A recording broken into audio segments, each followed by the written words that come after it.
Listeners, you're standing at a crossroad, watching someone you deeply care about spiral down the treacherous path of addiction. The feeling of helplessness sinks in as you realize you're not equipped to guide them back. At that moment, a helping hand, a wise counselor, or a compassionate listener can be the lifeline that turns things around. We all have been there. We have seen a friend or a close relative going through the downward spiral of addiction and not finding a way out. And today on We Are Listening, we are going to have Mr. Ravi Valluri, who has not only been a faculty member of Art of Living, teaching yoga and meditation, but he has also been on the front line of counseling those battling substance abuse. Welcome, Mr. Ravi. Good afternoon, everybody. Good afternoon, Pulkit.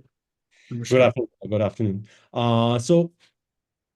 Ravi, before I dive deep into our question and answers discussion, why don't you share your complete journey so far and what inspired you to start counseling people who are suffering from substance abuse? My background is I belong to the Indian Railway Traffic Service, selected through the Civil Services examination. That was in 1989, 1987 examination. Then thereafter, I am presently working as the Chief Executive Officer of Chhattisgarh East Railway Limited and Chhattisgarh East West Railway Limited, based at Raipur. I am a faculty of Art of Living, counsel alcoholics, drug addicts, and an author. Now, my journey begins with my own. Um, I was very much interested in theater, music, these fields, public speaking. Unfortunately, I could not branch off into that and ended up in the civil services. So many times I call myself a reluctant bureaucrat. Uh, I became an addict. I became an alcoholic. And for almost 15 to 16 years, I was an alcoholic. Very bad condition. And I came out of alcoholism through the Art of Living Foundation by by learning the technique of Sudarshan Kriya. Uh, it's the grace of His Holiness Gurudev Sri Ravi Shankar that I'm sober today, now almost 18 years. I've Oh, given up alcohol, cigarettes, non-vegetarian food, everything. And I practice yoga, meditation, Sudarshan Kriya, breathing technique. And I'm blessed to be also a faculty of Art of Living. And through His grace, I have also written several books, both fiction and non-fiction, and dealing on these subjects. I am grateful to the divine power which has helped me to come out of this abyss, to my parents, my grandmother, and my wife who helped me in this journey. thanks a lot, Dr. Mr. Ravi, for sharing your journey.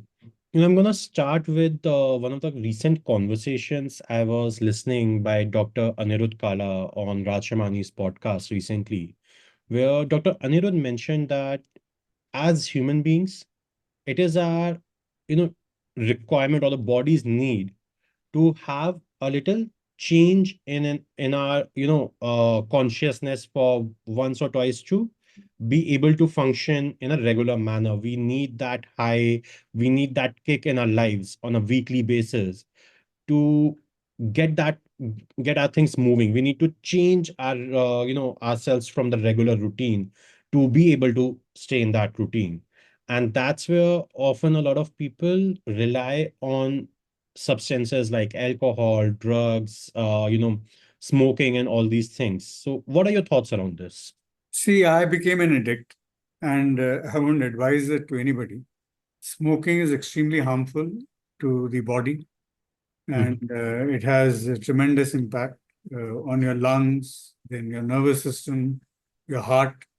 It leads to a variety of problems like blood pressure, then nervous disorders, cancer, so many things of that kind.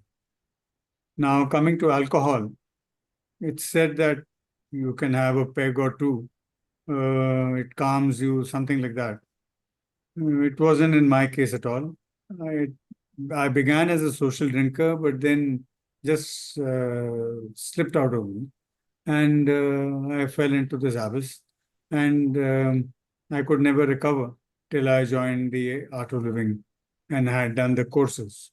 And as I had mentioned, the prayers of my parents, my grandmother, and my wife, that was a lifeboat. And I have counseled so many alcoholics and drug addicts, and also people with other mental issues. It's very difficult for an alcoholic or an addict to come out. I think in India alone, we would have about 50 to 60 million alcoholics, another 30, 40 drug addicts, 30, 40 million drug addicts who have absolutely no idea. And dealing with them, I can say it's a very pitiable condition. So those who can manage a drink, say a drink, and they are not affected by it, as some doctors do recommend, they can. But majority are unable to do so. That has been my experience and my own personal experience and dealing with these people. Okay. Okay.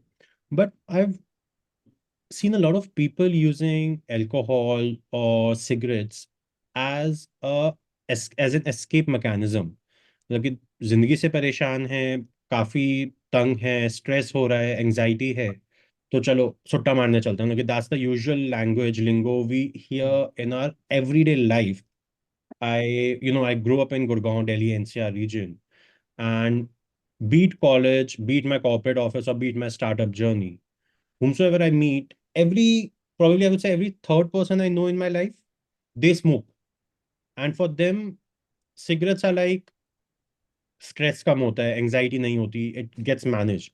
I know one of my friends who has, severe anxiety attacks, and doctor has recommended him that you should be smoking to at least manage your stress, at least manage your anxiety. I'm not sure if doctor has exactly asked him to do that. It's what he has been sharing with us. But if he's not, taking those cigarettes one or two in a day, he has panic attacks. He's not able to manage his stress and anxiety. So why is that there's so much reliance on these things when there are other alternatives available? No doctor would recommend smoking. In fact, if you look at the label of any cigarette packet or alcohol bottle, there is a statutory warning. Mhm. So it is next to impossible a doctor recommending that you can smoke a fag and your anxiety would get reduced. I just do not buy that argument. It is not true at all.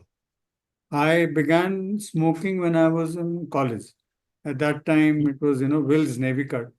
It used to be 25 paisa. I studied from Hindu College, Delhi University.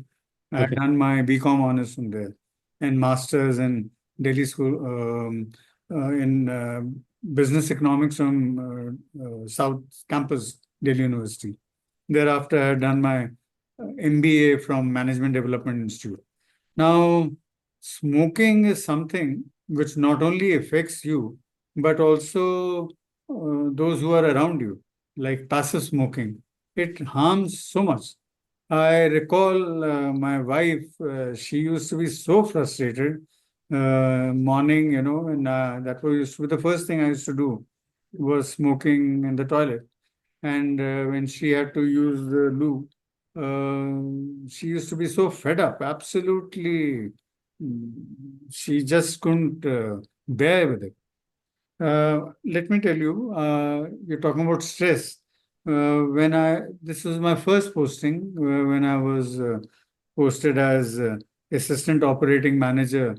It used to be assistant operating superintendent, then it became assistant operating manager on Ambala division of Northern Railway. I was asked to go for an inspection to Saharanpur, and there's a marshalling yard next to it where freight trains are marshaled. It's called Khanalumpura Yard. Okay.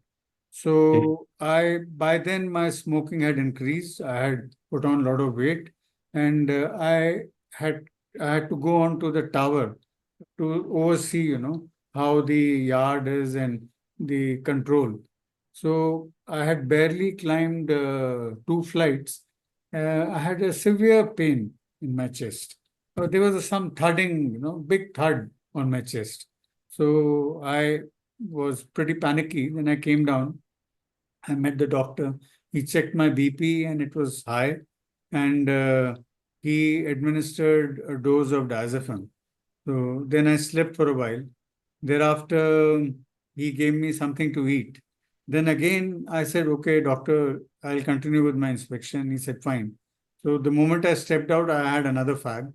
And I again tried to climb, and it was terrible.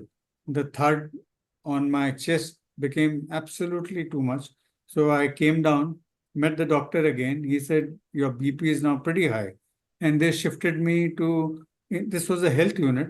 Then they took me to the railway hospital in Saharanpur, where my BP was recorded as 220 by 160, you know, whereas the normal BP is 120 by 80. I was by then smoking 1.5 packets a day apart from drinking. And then at that time, I was transported because they just couldn't manage by a truck, open truck, from Saharanpur Railway Hospital to Saharanpur Civil Hospital.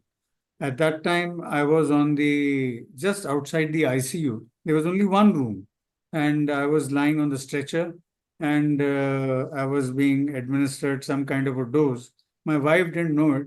Later on, she was asked to come there, and luckily for me, some railway officer senior to me, also my senior on Ambala division, who came, and immediately I was admitted to the ICU because he used his flout. And that whole night I was in the ICU, and the doctors had very clearly said it's because of his habits. He's not exercising, he's put on so much of weight, he's smoking, he's drinking. And it's again the railway team which helped me. A special train was organized for me, and from Saharanpur, I was shifted to Delhi, our Northern Railway main hospital. And at that time, that's near Panchkunya Road. And for almost 3, 4 weeks, I was in the hospital. And I was having those panic attacks. And I don't know, I mean, there was some kind of a problem, heart problem, but it was all because of my lifestyle. And I then came out of it. For almost a year or so, I didn't smoke, but then again started smoking and drinking. So somebody who says that smoking relieves anxiety, sorry, I don't buy that argument at all. Just does not. It leads to BP, it leads to diabetes, it leads to nervous problems, it leads to cancer. No, that's for sure. That's for sure. Even the packaging today says that smoking can lead to cancer, and again, all the imagery coming out as per the guidelines of the government. Brands have also started following that. Not only that, these days they say that sitting itself at a place is another form of smoking. Totally agree. Totally agree. See, again, the overall lifestyle we are living today. I go for my detox every year. So I have again started my naturopathy course, and they ask you have to do this, you have to do this, you have to do this. I'm like, the metro cities we are living in, the air we are breathing, the water we are drinking, whatever is there, the food we are eating, it's all adulterated. I have not checked the AQI today morning in Delhi, but day before yesterday it was beyond 300. Mhm. Now it's equivalent to smoking, I guess, around 50, 60 cigarettes in a day, if I'm not wrong. Yeah. Every November, near about as we are about to approach Diwali, my throat would start itching. There are so many cases of sore throat across my inner outer circle, across Delhi NCR. But yet, there is no substantial action being taken. And I understand it. everything boils down to the lifestyle we are having. There's nothing beyond the lifestyle. Now, often a lot of, you know, the start of these substances, be it alcohol, be it any form of drug, be it smoking, anything, happens in a peer pressure or the circle in which you're living, you're sitting and you're, making friends with. Fortunately, I have been in a circle where people didn't push me too much. It was my choice. They let me, let things with my choice, and again with the guidance. And at a very early onset, I was exposed to yoga, meditation, and these things. So I was able to manage the stress. I will not say 100%, but yes, so to a certain extent, that I don't have to rely on these things. I know my friends of the same age, at the moment, they are consuming at least a bottle a day. And it really frightens me. It really fears me out what's going to happen with them. We keep counseling him, we keep asking them not to do it. But it started with peer pressure for them. And now, in your case, you mentioned that family relations were your guiding light, were your, beacon of light that helped you navigate out of it. As per him, it's a lot of the family stress and pressure that's coming in that has led him to, an increase of his intake. Some way or the other, a lot of times I have seen other cases as well. I was reading a newspaper clipping this morning where a teenage has taken a very extreme step of committing suicide after failing in joint entrance exam, JEE exam, because the parents were continuously saying that you have failed. Now, it's a very subjective and very sensitive things coming out, but how can families play a really, important role in getting somebody out of substance abuse or in the recovery journey? You're quite right. Now, what has happened is, I mean, you can go back to what Buddha said, that desire is the root cause of misery. Now, there is so much of pressure. Of course, I began with peer pressure, that's how I started smoking in Hindu college. You think you're trying to impress somebody, some girl or someone, that you're one of those. I mean, you're liberated or something of that kind. Then thereafter, it becomes a habit, and it's very difficult to kick the habit. Um, I was drinking 2 bottles of gin every day during my phase of alcoholism. You were talking about 1 bottle, plus smoking about 5 to 6 packets of Will's Navy Cut and having so much of pan parag, about 6, 7 packets. It just ruined my health. You also mentioned about somebody who committed suicide. Recently, we have heard about this case of EY, that's Ernest Young, where a chartered accountant, aspiring chartered accountant, committed suicide. So, or you take the case of, say, Sushant Singh Rajput, a very good actor, but again, that pressure to perform or to excel or to achieve something, which doesn't happen so easily, he committed suicide. Another case which comes to my mind is Marcus Trescotty, the English batsman who could never play in India. He just froze when he came to India, and he stopped coming to India and then gave up cricket. Shane Warne, such a brilliant cricketer, one of the finest, the best leg spinner, or the best spinner perhaps in India, in the world. He also just died of cardiac arrest, or I don't know what reason. He tried to get back into shape, but even that, while doing that, he didn't stop smoking. Apparently, that came on later. So there is so much of pressure to excel, to achieve, to reach that, to scale the summit, that you're unable to handle it, and you indulge in all these things. There is pressure from the family. There is pressure from the organization you're working. There is peer pressure. That desire to acquire, acquisition has become such a thing that it has a big impact on your mental and physical health. And until you, there are two ways you approach counselor. He or she can be a psychologist or a psychiatrist. Then you have rehab centers. Then there are groups like Alcoholics Anonymous. Similarly, there's a Smokers Anonymous. There's a Sex Anonymous. Number of such, organizations. Or the spiritual side is, say, Art of Living, or you do Vipassana breathing technique. So that's the other side. So these are the organizations which help you to come out of it. So the family, if it puts so much of pressure on you that you have to perform, you're no good, your brother is doing much better, or your sister is doing much better, or your neighbor is doing better than you in your studies or work, it plays a very negative role on you. The grades you have to achieve. It's so essential for parents to realize that what is the potential of my child, and how much can he do? Maybe he is good in something else. Why doesn't he do that?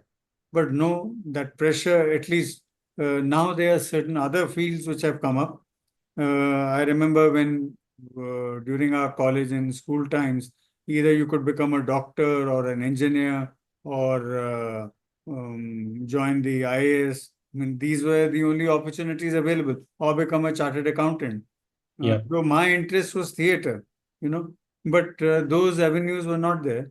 Today you have more avenues, but even here, like say you take a cricketer, you can't make it to the test team, or say to your local, it's IPL. You have to get into IPL, and that craze to get into IPL, you work so hard, say in the gym or wherever, and soon it takes a toll on your body. Uh, Hmm. you hide injuries, and all kinds of things happen. So we have to realize, Dr. Devi Shetty, I think one should go by what he says, that minimum exercise is required. And this kind of, he's a renowned heart specialist. He'll be the last person who will say that smoking is a which would help you to alleviate stress. Sorry, not at all. What he says makes a lot of sense. Diet, a balanced diet, and exercise are very essential. Meditation, pranayama, that is good enough. But that great desire to, to reach the top, uh, come what may, that just does not help.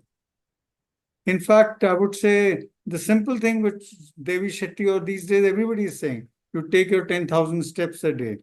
Yeah. Uh, that itself will help you so much. It helps in your digestive system, it lowers your blood pressure, it controls sugar in your body. There's so many things of that kind.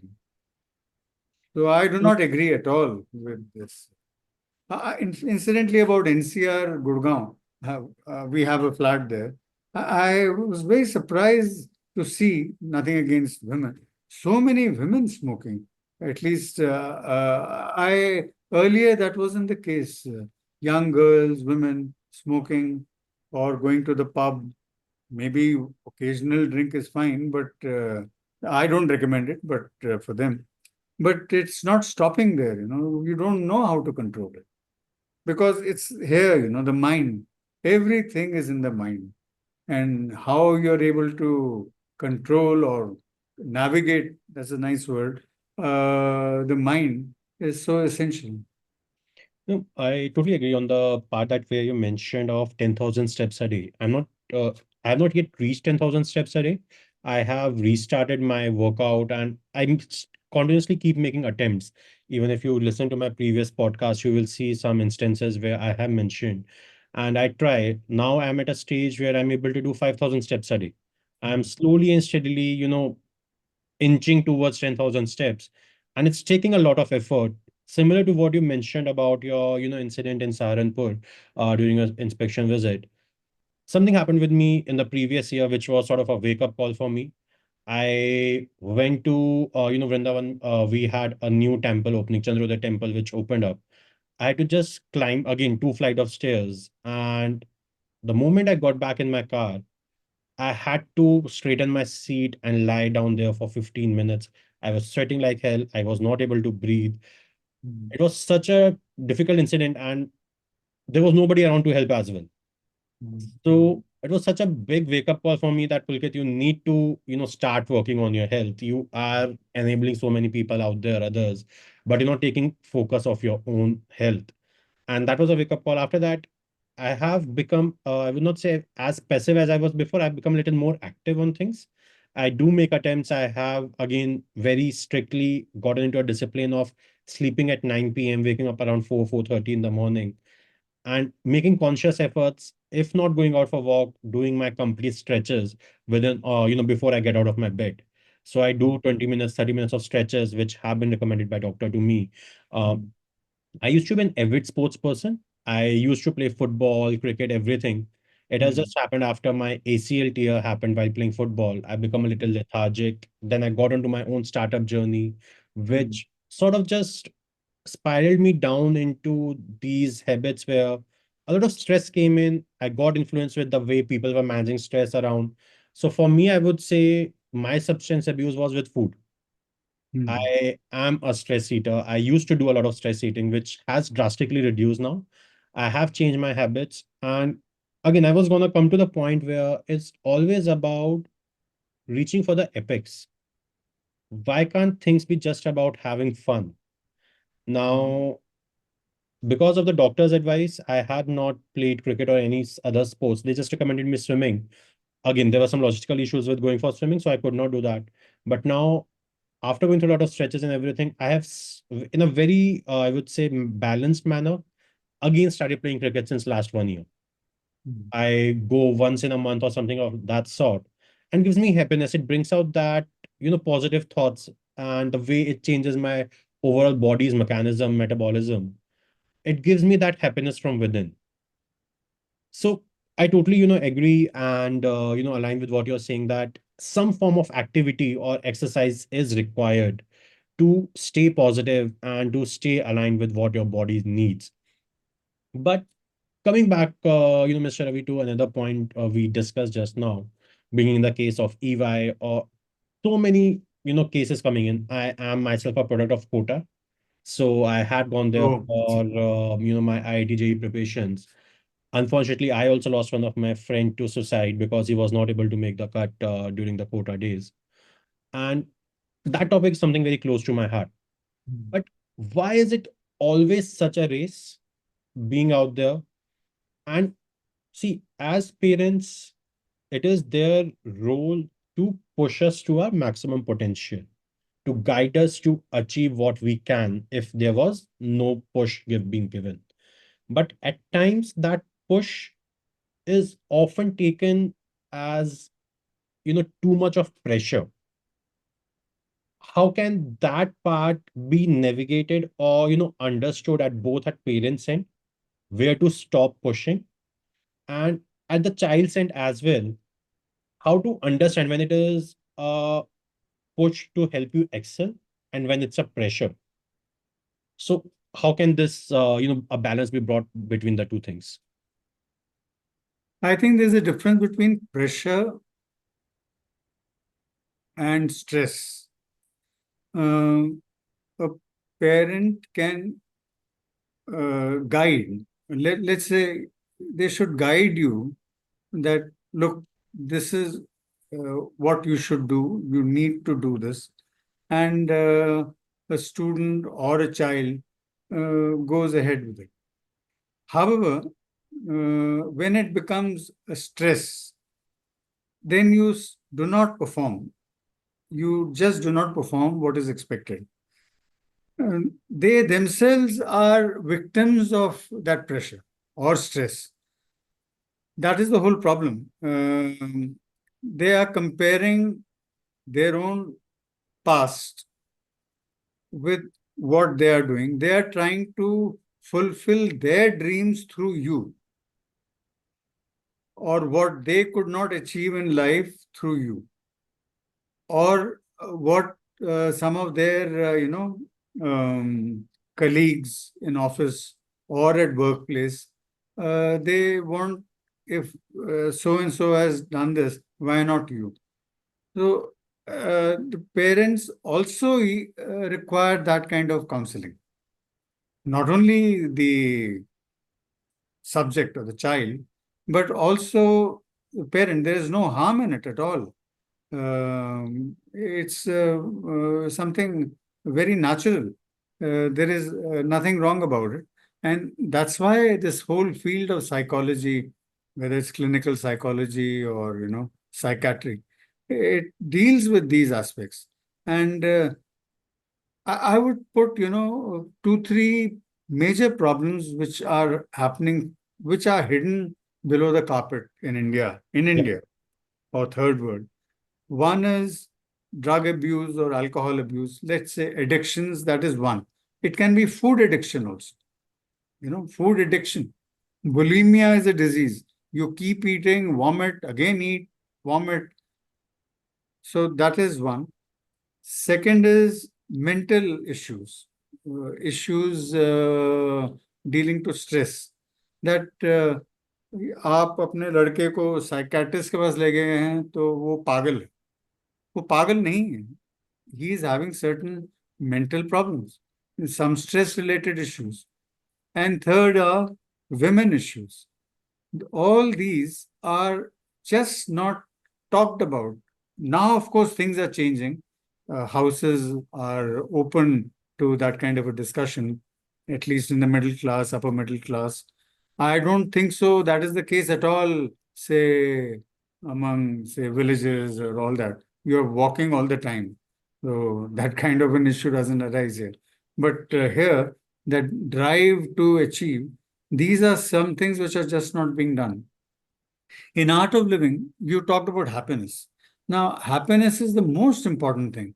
The basic program is called Happiness Program. It's either a 3-day workshop or a 6-day workshop. It is called Happiness Program, where this breathing technique of Sudarshan Kriya is taught, meditation, some yoga, pranayama, right? Yeah. So happiness is the most important thing. If you're not happy, whatever wealth or fame you have will be of no use. So happiness is so important in life.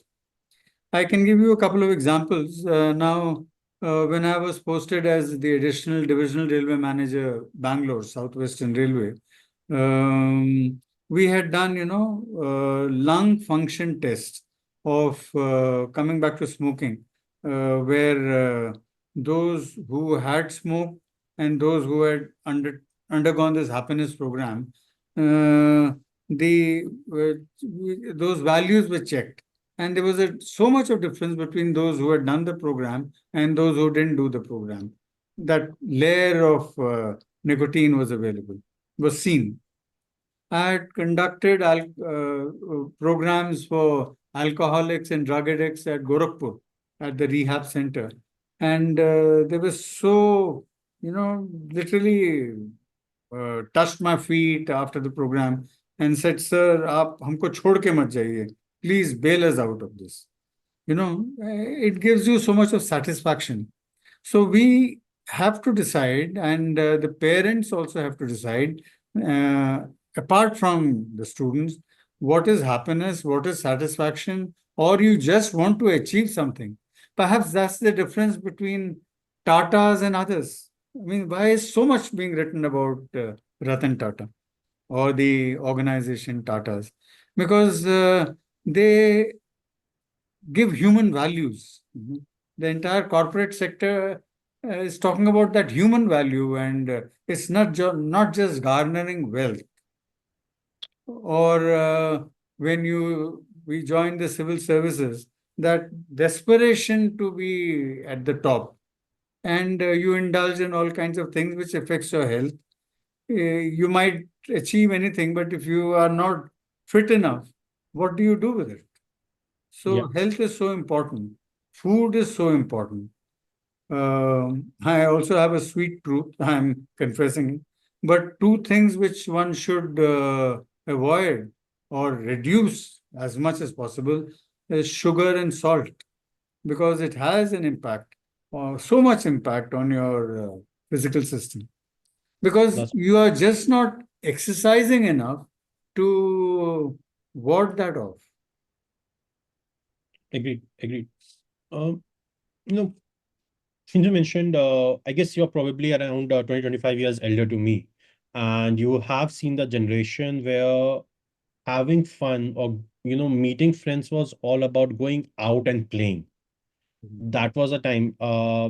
Even for me, when I was growing up, we used to leave early in the morning, come back by afternoon during Saturdays and Sundays, playing cricket. There was no, fear of getting tanned or, losing a lot of sweat and all those things. We used to get dirty. We used to come back all sweaty and all our clothes totally, in dirt. But that has totally gone out.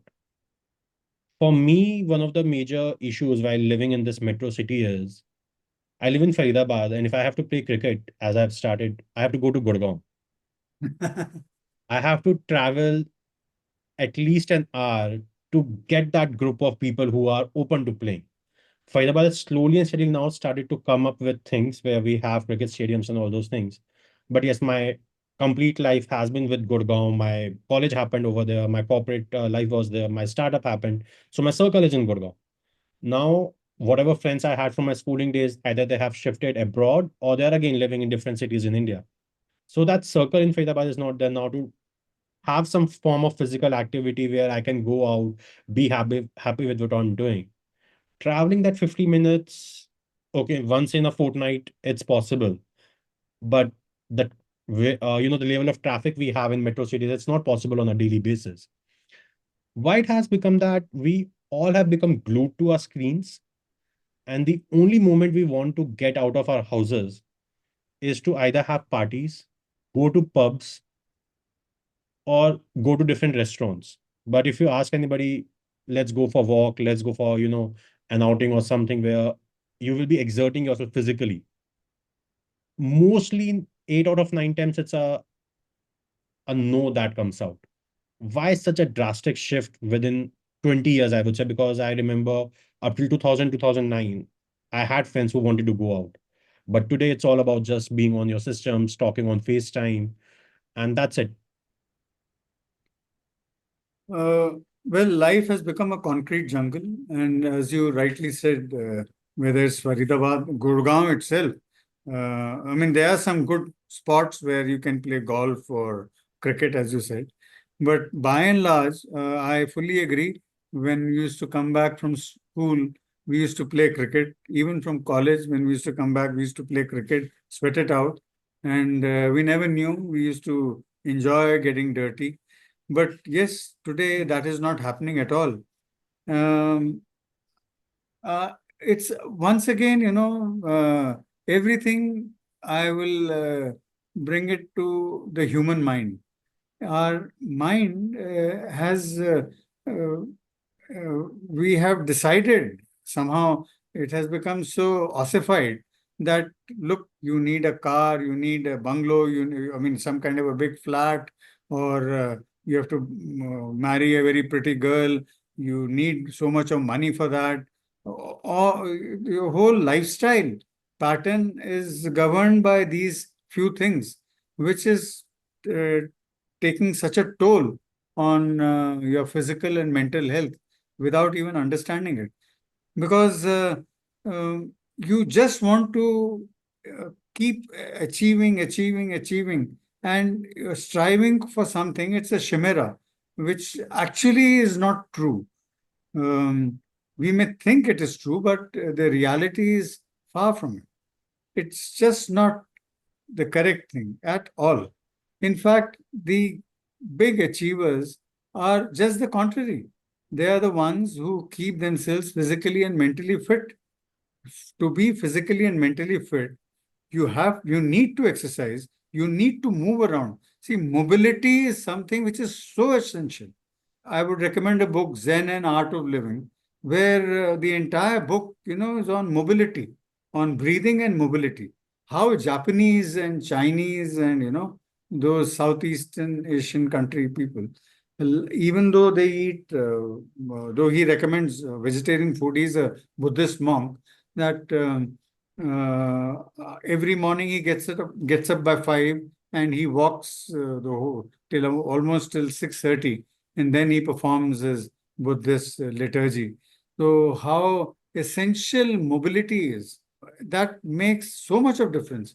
I would recommend, even if you're sitting in your office, whatever you're doing, if you're a big corporate honcho, just move around after, say, every 45-50 minutes. It'll help you so much. Just sitting there, I fully agree, just glued to the TV. Another problem is it affects your eyesight.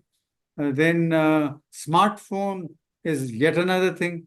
It's leading to arthritis. It leads to spondylosis and arthritis. Constantly glued to that, and your fingers are on the smartphone. It's affecting your fingers. And until you do some remedial action, you are becoming a patient there. And the pressure on your neck, constantly looking at the screen, your eyes are getting affected, your neck is getting affected, and your fingers are getting affected. So these are some things which it's high time we get out of it. Or laptop, maybe we need to take a no time, that on some days we just will not touch the phone. That Hmm. kind of a willpower needs to be developed. I would recommend, and I think several corporate offices now have, say, gym or yoga studios within their offices, where people are inspired to go and spend some time there. At airports, like you have prayer rooms, why can't the big airports also have something of this kind? Gyms there or yoga studios where you're waiting for the flight. You can go and exercise there. If nothing, at least keep moving around there. I do that because flights get inordinately delayed. It's much Hmm. better to move around, and your steps are there. Perhaps one app I would recommend on your smartphone or on your watch is Step Counter. And that is one app which is very beneficial. There's another app which I have on my phone that is on, that's called, one sec. Lose belly fat. So that occasionally I do HIIT, that high intensive. So the Yeah. number of calories burned are far more. And of course, I have the step counter and I keep a track of it. And that gives you a good high rather than, say, having 2 bottles of beer. Well, that's a great advice coming in. Just one final question, before we move on to the remedial, aspect of this conversation. Again, it's a very subjective question that I'm going to be putting across. I understand the wider scope it brings before I put it, but what really defines success out there? Because at the end, as we've been discussing, even if we look in our families or within the peer circle, we all are in a rat race to become successful. For now, for me, success could be different. For you, success could be different. And if what with what I'm achieving, I'm happy, does it give right to the third person to come and say that no, your definition of success is wrong? It should actually be this, and you should be working towards this. And I guess that's somewhere or the other, the continuum of this sort has been created, where often we as individuals are happy with what we have achieved. But since there's not a social approval coming in either from your father or from your, friends, you start to take that stress. He's not approving, he's not impressed with what I've achieved. And you build that whole scenario in your mind and then you start running again. So what are your thoughts on this? Number one, we should be non-judgmental. That is first thing. Uh, uh, you go ahead with your life. Just do not judge others. And if others are judging you, you need to just blank it off. Secondly, pursue some kind of a passion or pursuit which gives you satisfaction. It could be, say, writing or painting some hobby needs to be developed and work on it. Now, by Gurudev's grace, I have written so many books. I just haven't broadcast them. Like this was the first book, The Matter of the Mind, which Guruji had released. Here, it's a very simple thing. The blue sky is the mind, and clouds are the thoughts. Uh, we get about 60,000 thoughts a day. We are not aware of it. And most of them are negative in nature. Now, number one, first, try to be non judgmental. Secondly, pursue a passion. Thirdly, it's very essential. It takes lot of sadhana, lot of practice is required to be in the present moment. To live in the present is something which, however much you may try, the best of teachers are unable to do it. Only a master can do it. Then you are able to be happy.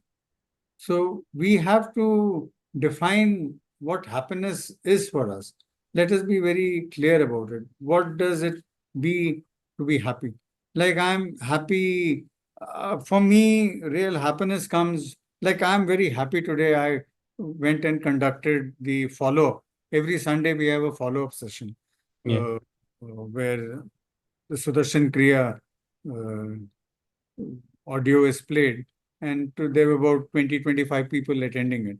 So that gave me immense happiness. I was satisfied with it. Then now doing this podcast with you, that is giving me inner happiness. Then writing, that's something which I do, and I've been able to write so much. His grace. So these are some areas we should just jot down what are the things which give us happiness. Focus on that happiness, and then that happiness manifolds. It expands exponentially. It grows. You might like to travel, so focus on that. You like to exercise. Focus on that. Or you're a good cook, so focus on that. That will give you so much of personal satisfaction. I'm not denying, I mean, wealth is required, money is required to sustain. But if you start comparing yourself with others, that's just not possible. For the simple reason that on our scalp, I mean, blessed we are that we have hair, natural hair, two hairs are not similar. So, what to talk about two individuals? That's true. That's true. Uh, I am a firm believer of manifestation as a technique. And I've often seen in a lot of individuals, and even for myself, observed in my own body that stress gets manifested in a different manner altogether. So, can you shed some light on how stress manifests differently for different individuals? And how can leaders in an organization, identify these signs and help their teams evolve? Stress, when it's negative, see, some stress is required for you to perform. That's true. That I'm not denying at all. And that stress would be there in any job or even in your house or peer pressure, whatever. An element of stress is required for you to perform.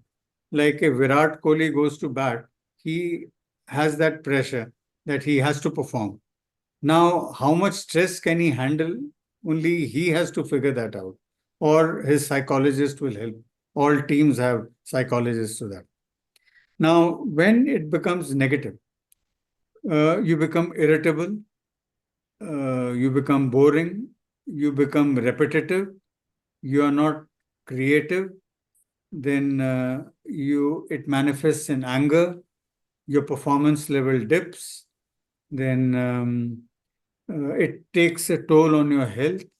You start suffering from psychosomatic illnesses. These are some things which automatically happen. Whether you know or not, your boss will immediately come to know that, look, Ravi was writing so well, or whatever, he was performing well till now. but now he's unable to do so. So those things get are known very easily. Or you start substance abuse. You come to office in a drunken condition, as it happened with me. My bosses came to know, or the performance level dips. So these are where it manifests. Your health, you start suffering from high blood pressure, or you develop stomach ailments. These are things which automatically happen. Now, how does one overcome? You're talking about the organization. Yep. I would suggest that the larger organizations, those who can afford and they are doing, they have yoga studios or gyms within their own office premises.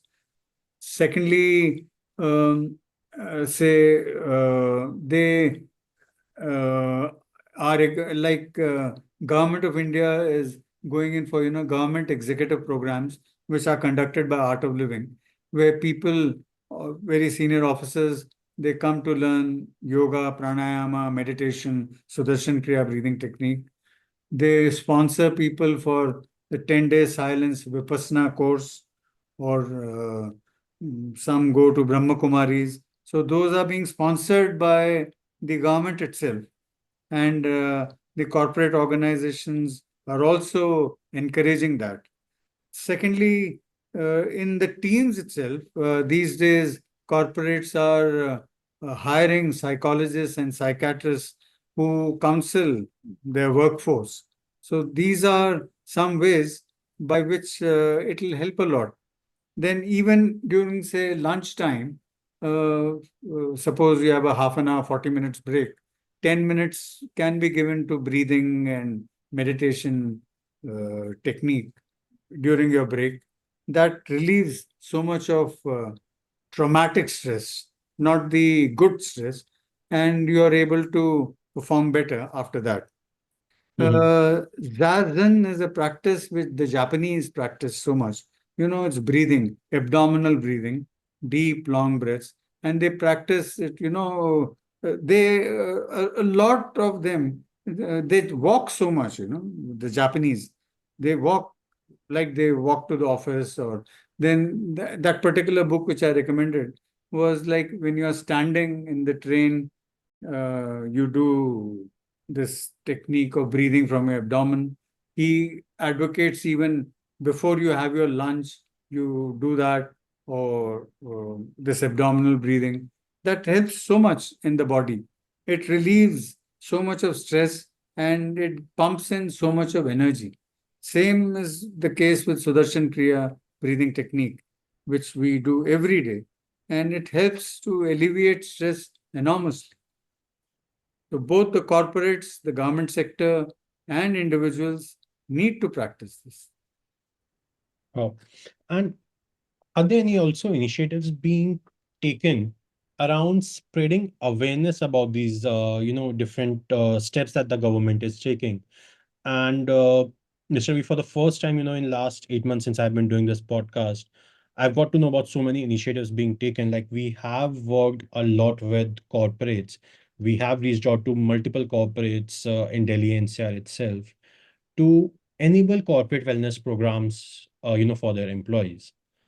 Uh, the number of times we received a no has been far more than the number of times we received a yes. And a lot of organizations just keep dwindling between whether to say a yes or a no. At times, if the organizations want to take the initiative, the employees are not in. If the employees want in, the organizations are not in. And this, the spectrum keeps, it's like a seesaw happening every time. But the core problem always remains that employees are stressed out, employees are living in a lot of, anxiety, work pressure, work-life balance. Most of it has just become a facade, a good topic to have conversations on, to have debates on at different, forums and events happening. But isn't it us who at the end has to take that step? We very, even in the case of EY, a lot of backlash happened at EY, as an overall organization, the brand image, and everything. My heart goes out to the family. But what initiatives or steps can, we as individuals take to safeguard ourselves from reaching to that point of stress or work pressure? When do we get to say no? How do we learn to say no? Because that's, I guess, is the biggest thing to learn, that if you are hitting your threshold, you should be able to say no. You should be able to take a stand for yourself. Irrespective of, then, yes, if you are taking a stand for yourself, you should be ready to take the consequences as well. Often it's the fear of consequences which restricts us to take a stand or say no, or to take a step for our own health. So, what are your thoughts on that? Procrastination and laziness are two deadly diseases which uh, impedes our progress in this field. Secondly, what you have said, no, no means no. That has to come from within or surrendering to a higher power. You reach that teethers level, you reach that stage. Like I developed fistula and at that time, and I was operated upon, even because I just didn't stop drinking. I mean, I remember my father and my wife, they had taken me to doctors in Hyderabad, and I was posted there. And they saw my liver and they said, "How the hell is he existing?" And then they showed me those shots, I could see them. So I said, "Look, I'm doing three things. Even though I'm drinking, I'm practicing Sudarshan Kriya every day. I drink a lot of buttermilk and I have lived 52." So they started laughing and said, "Maybe that's how you're surviving." But the fact of the matter is that you have to sublimate to a superior power. Now, it could be a psychiatrist or psychologist. You have to go there. Someone in your family has to take you there. Uh, if you have to get admitted to a rehab center, you need to get admitted there. I get so many phone calls and all kind of WhatsApp messages, and so many people who are seeking out for help. And who have read my books on this subject or read my articles, they contact me on what next to do. Secondly, as I suggested that you try out those who have not done the Art of Living program, the happiness program, that will help you enormously. But then practice is very important, the sadhana. It's not that you do just for 4 5 days and then stop it. The regularity is very important. Exercise is so essential because it gives you that positive endorphins that helps you to overcome these problems. But finally, everything comes to the mind. It's the human mind which always it moves towards the negative side. It hangs on to the negative coattail. Suppose 80% good happens to you and 20% bad happens to you, invariably the human mind focuses on that 20% and not on the 80 good things which have happened to you. So you that is where it happened. That is the thing. So as an individual, you have to. I mean, I'm not saying everything good has happened. Even I'm suffering from these kind of thoughts. Do come these woebegone thoughts, negative thoughts. So one has to overcome that. And I keep listening to meditations, guided meditations of Gurudev Sri Ravi Shankar. I keep listening to various chanting. It's called the Rudram chanting, or all these. Or you read inspirational literature. That will help you a lot. I mean, it could be whatever faith you are practicing. Uh, Read that, and it will help you a lot. After all, even Lord Rama, he was exiled for 14 years. So he had these are examples, I mean, whether Lord Ram was there or not, or mythical figure, let's take it as an inspiration. Or say if you read Sundar I read 2 pages of that every day, every day. So that, or Hanuman Chalisa is something which I read. Those are some positive things, and that stays in your memory bank. It stays in your memory bank. You don't know how your mind is then operating. That leads you to positivity. I echo with you on the power of Hanuman Chalisa or other chants, whatever works for everybody. You know, they should be listening to it. I have a practice of Aditya Hridayam listening every morning, and That's it really helps me. There are certain days which I'm not able to because it has to be played before 12, it has to be done before noon.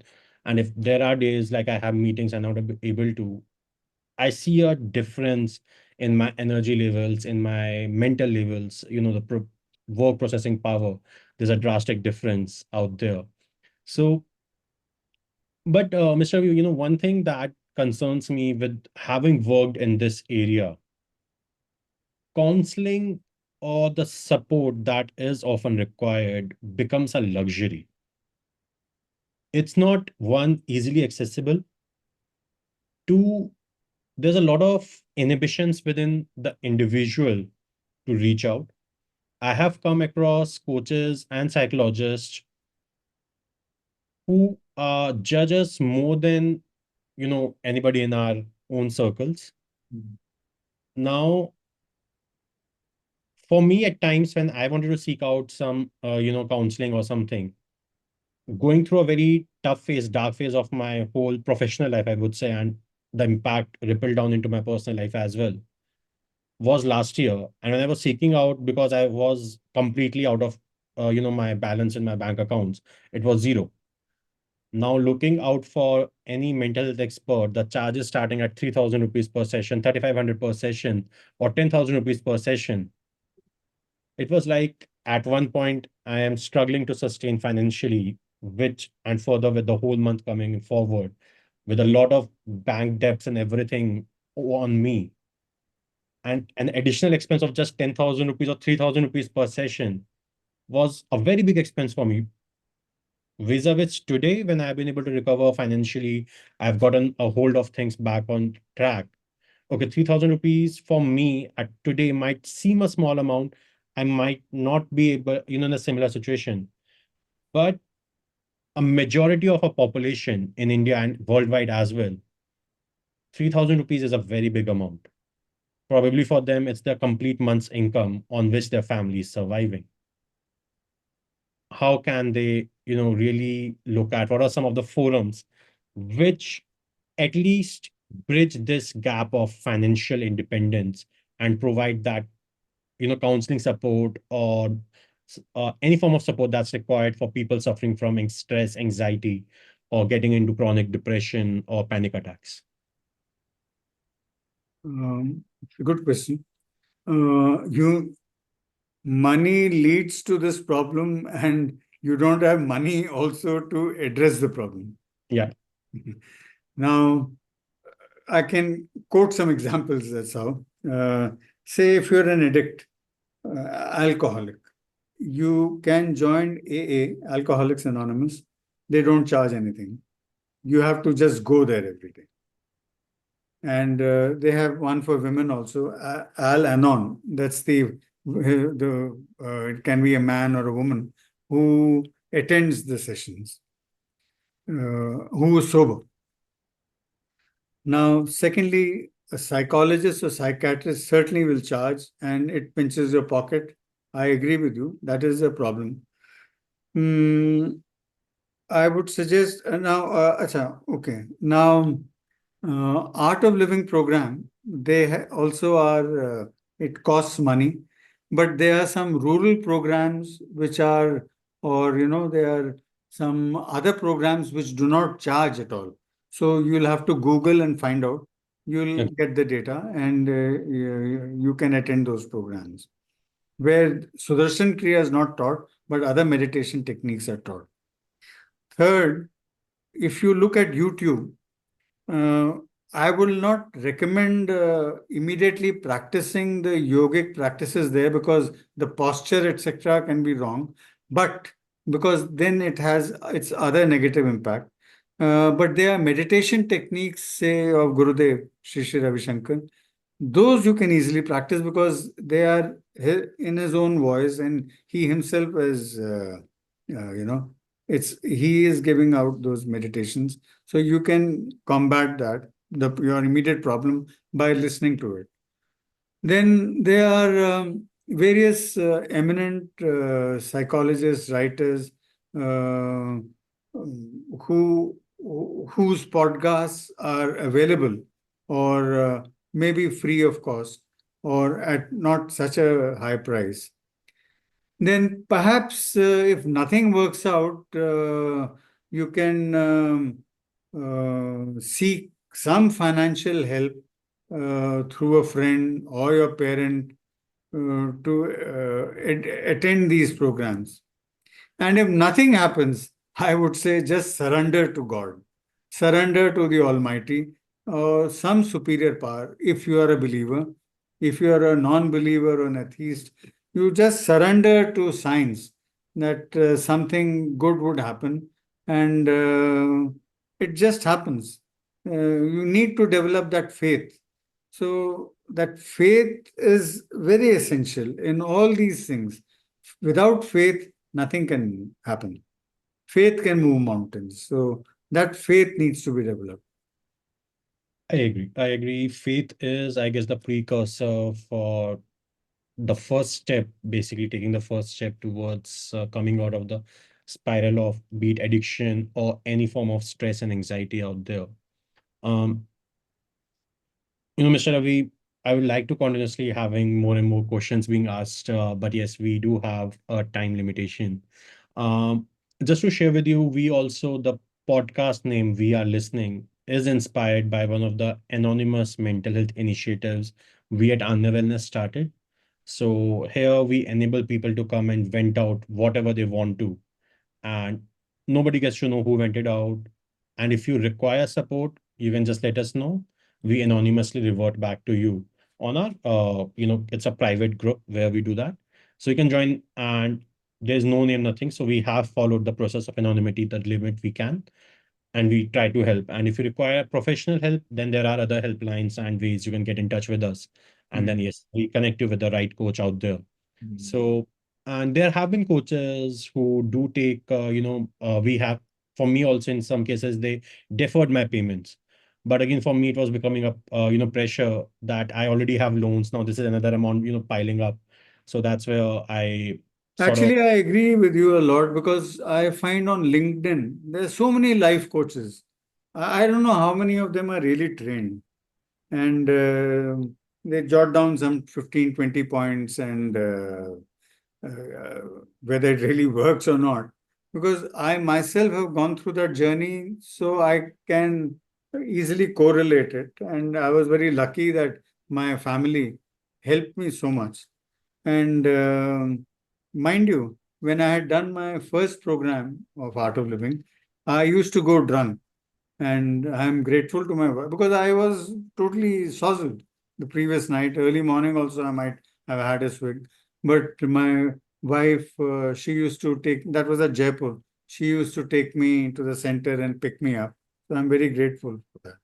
And when the program was over, that evening I rang up my mother, and she was so happy, so glad that she said, "It's 6 o'clock, and I find so much of difference in your voice, because by then I would have been, 3, 4 pegs high, and would have been speaking in a very different tone." So that gave her so much of happiness, enormous. Yeah, I can tell you. One more thing, I coming to YouTube, there are some techniques like, mudra pranayam, and some nadi shodhan pranayam. yeah. These are some things which one can do, learn them, and they are not very difficult. Because I personally think yoga can be taught only by a master, and it is always good to learn directly, you know. because but these are some mudra pranayam, then nadi shodhan pranayam, alternate nostril breathing. These are some things which help.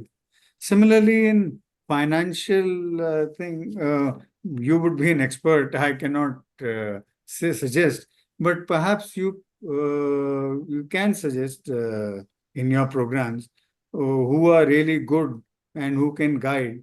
But yes, I fully agree. Everything boils down to money, and it is a booster also, and it is a pressure and stress factor also. So that balance needs to be drawn out. So, to my mind, these are some of the things which can be done, which are not so difficult. And I do tell, I am of the firm opinion that it all boils down to the human mind and your faith. And without that, nothing happens. I totally agree. I totally agree. The path to a holistic health is not always an easy one, and a discipline is required to keep walking on that path. And you mentioned briefly on the importance of consistency. That's, I Not guess, consistency, it's absolute regularity. It yep. has to be done without fail every day. Yes, yes, yes. So that's the utmost important thing and essential thing out there. Um, Thanks a lot, Mr. Ravi. Any final thoughts you'd like to share with our audience? Well, a couple of them. Number one, try as much as possible to live in the present moment. Secondly, take your 10,000 steps, come what may. For that, that app is good. Yep. Then some techniques which I have suggested, certainly go ahead with it. Do learn Sudarshan Kriya. It will be very beneficial. Sudarshan Kriya and meditation. Exercise. Develop a hobby, develop a passion, some kind of a. Everybody is blessed with that, and but we don't know. It's some kind of a dust is layered over it, and you're unable to do it. Then forget people criticizing you. The whole world is there which will find faults in you, and just you have to blank it off, and you won't realize that uh, they are there will be large number of people who are looking up to you. In fact, my story of recovery from alcoholism, I don't even know. Somebody, I'm just narrating, that was last week. Someone who read this book from a library, he sent some portions of my book and he said, Sir, it has been so immensely helpful. Please give me the list of all your books.